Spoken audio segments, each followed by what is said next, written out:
distinguished guests, brothers and sisters, ladies and gentlemen, friends and enemies. All right, so welcome to this week's podcast. This week we are very lucky to be joined by Butler, MP. Has a new book out called A Purposeful Life. Just all around, I said to her in interviews, she's my favourite black MP. That isn't really that much of a compliment, really, given the people we have to choose from. But still, it's not nothing, right? So Dawn, the first African Caribbean female to be a government minister, which is frankly ludicrous if you really think about this. And that took to the 21st century. Really, someone who represents is Black British, represents blackness in Parliament, and I think someone we can all kind of respect in one of these really difficult white places or white roles. So yeah, there's a conversation with Dawn Butler will run after the break. I wanted to start this week touching a couple of things. So one of them is I got this call from The Guardian earlier this week about Lloyds of London. So Lloyds of London, awful company. It was a company that got its money from the slave trade. In fact, their CEO was on TV. I remember watching a few years ago, and they were celebrating the anniversary. And she said, "We're proud of our links in ensuring the merchant trade," and neglected to mention it was the slave trade, given this terrible company. That's how they made their wealth. That's how they got their money. Even before that, they were a company. Like Lloyd's Coffee House was a place in London where you would return runaway slaves. This is honestly the worst company, probably one of the worst companies in the history of the world, and one of the most obviously culpable when it comes to slavery. They'd been sued a couple of times in the US courts and always said, look, nothing to do with us, not going to pay reparations, blah, blah, blah. After George Floyd happens and everybody has this black square moment, all of a sudden Lloyds of London come out with an apology. They say, we're really sorry for our history, blah, blah, blah. And they actually announced in 2020 that they want to do a diversity scheme and also give some money to charity or something. I cost it at the time, totally forgot about it. Let's be honest, this is a company that can only, it turns over almost 50 billion a year, 50 billion a year. The only thing this company can do is just liquidate itself and give all its money to black people. But they've now done a report, they've commissioned some research. Bear in mind, 1944, Capitalism and Slavery came out, really indicting Lloyds, telling us all about Lloyds and its terrible history. So I didn't really need any research. We knew the problem. They know the problem. We know what the problem is with Lloyds and its culpability, etc. They've done some research and they're now putting out this big PR thing. Oh, we've done this research and we're going to do this thing. And they sent the details to The Guardian. And The Guardian called me up and said, well, what do you think? Can we get an expert opinion on this? Oh my God, when they actually sent the details, they say the devil is in the detail. It's worse than I thought. So it's a diversity scheme for ethnically diverse people. What the hell is ethnically diverse people? Not the descendants of the enslaved, which is a very specific group of people. No, ethnically diverse people. It's investing money, about 40 million, in the African Development Bank to meet UN Sustainable Development Goals. Now, look, this might be a good idea, but the history of development aid tells us that these things don't really help. They put billions of development money into Africa, and things have actually got worse in many ways. Like, the African Development Bank might work, but honestly, most of the funding is from the West, and it's probably just going to be a neo-colonial mechanism. So until you prove it works, then you can't be telling me you put money in the African Development Bank and that somehow, that's going to solve the problem, because all the evidence suggests not. Anyway, this is an investment which is going to make money. They want to make profit from this investment. They're not transferring their wealth, their ill-gotten gains. They're using the African Development Bank to make more money. What is that? That's just a continued exploitation of capital, right? Of Africa. That's the whole point. Like, my God, if European companies like Lloyds of London think that investing in things like the African Development Bank is reparatory justice, would they making money out of it? What? Talk about psychosis of whiteness. I didn't even know what this is.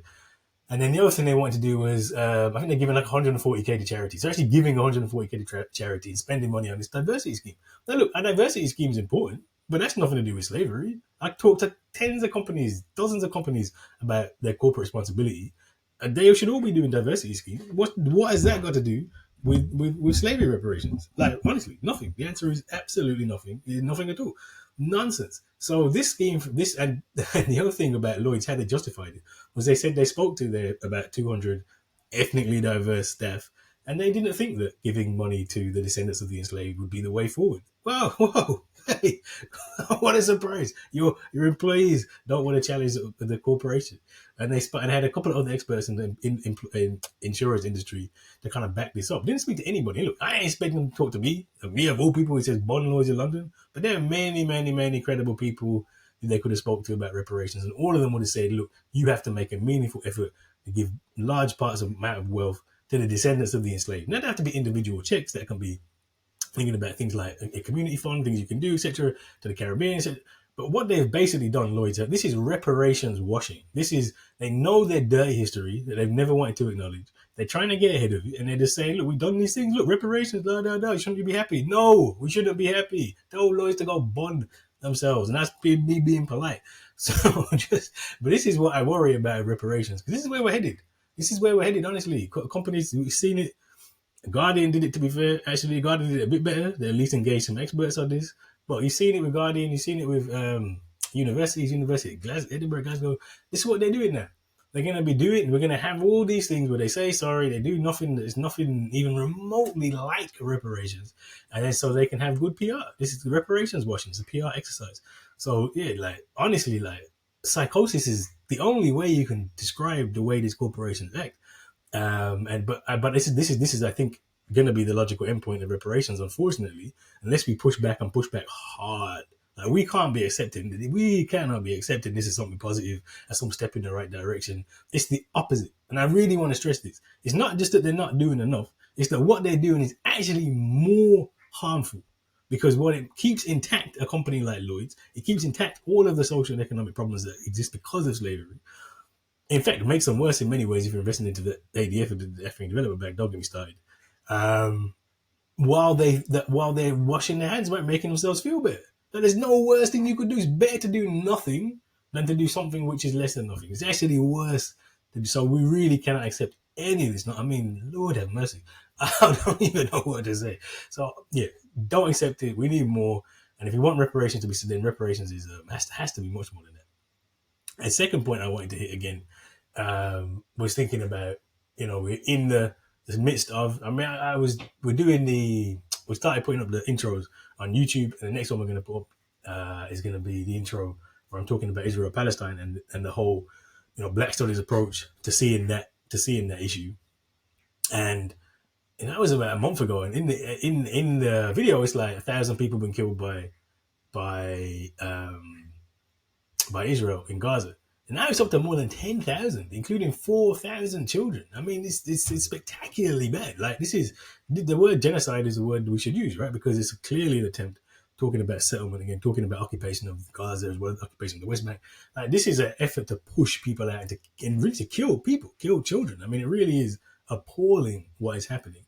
And so it really, we'd have to focus on this issue. And again, this is a Black issue. This is an issue which is about racism, colonialism, particularly settler colonialism and those histories, and it ties into this global power structure of white supremacy that we're all victim of, right? So it's really important that we have a proper analysis of that, and there is an analysis of that which is rooted in Black studies. The thing I wanted to hit on was that the government now, this government, when you say this government, you just gotta roll your eyes and kind of start carrying a corner, because some of the things they want to start doing. I mean, there's now a suggestion from the government, from leaked documents, that they want to change the definition of extremism. So extremism now is, the way they define it now is pretty bad, to be honest. But they want to change it so that anybody who undermines British institutions, values and institutions is an extremist. I mean, what does that mean? I mean, that would definitely, everything on this podcast would be 100% deemed to be extremism, right? I mean, you're literally saying, look, we're going to close down anything that's anti-establishment, anything that's anti-government, anything that's this is extremism. And again, we have to, and this is the thing, we really have to think about these. This isn't an issue which is necessarily deeply affecting us now. Like I said, that definition, if that definition is a definition that gets to be the definition of extremism, I promise you, everything that I say, right, is going to be deemed to be extremism. And everything, there's so much of the Black radical tradition, Black tradition, etc., is going to be extremism. And that obviously is going to have a problem. The issue now for us, where we don't always see this, is because we're not the focus of the demonization. So I'm actually, and actually part of why I'm looking at this news story and saying, well, it's actually not that much news, because if you actually look at prevent, so prevent in the UK is the thing we have, preventing violent extremism and terrorism, which is all about trying to stop radicalization. The fact they call it radicalization, they're straight away telling you something.